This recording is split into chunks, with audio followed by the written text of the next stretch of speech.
The marble floors gleamed beneath her feet as Anna moved swiftly through the grand mansion. She was just 22, a soft-spoken maid from El Salvador who had only recently begun working at the sprawling California estate owned by eccentric millionaire Travis Blackwell. Known for his outrageous bets and unpredictable generosity, Travis had made his fortune in tech, but his real joy came from surprising people and testing their limits. Anna had only been there for 3 weeks.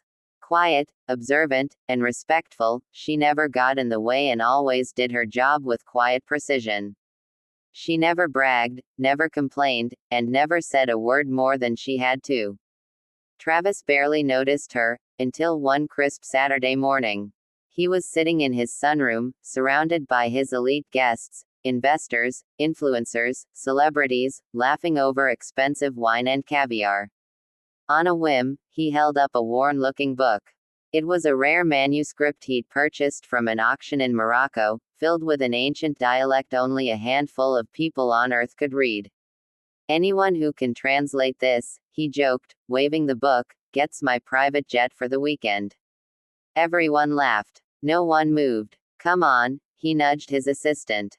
"Surely someone here can crack it." The assistant glanced nervously at the text and shook his head. "That's classical Nahuatl. Basically extinct. Impossible." That's when Anna, walking silently past the open doors with a tray of coffee cups, stopped. She looked toward the book, then at Travis.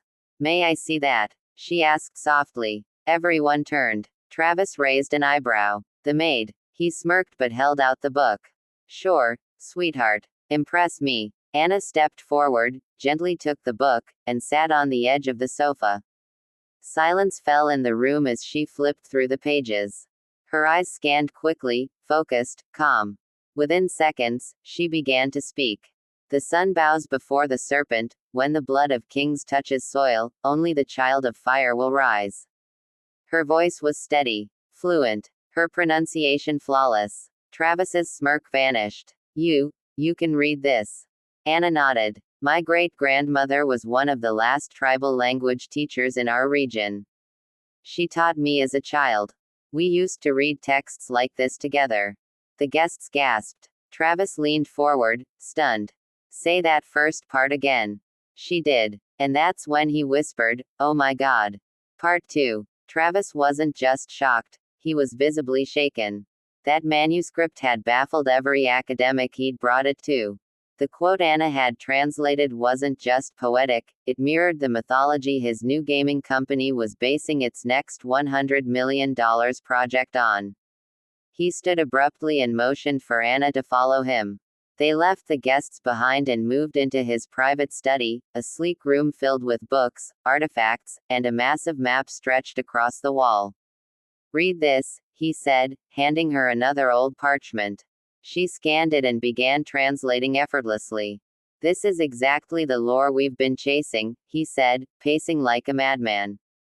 "You just unlocked the plotline I've been stuck on for 6 months." Anna blinked, confused. "I thought you just wanted a translation." "I did," Travis said.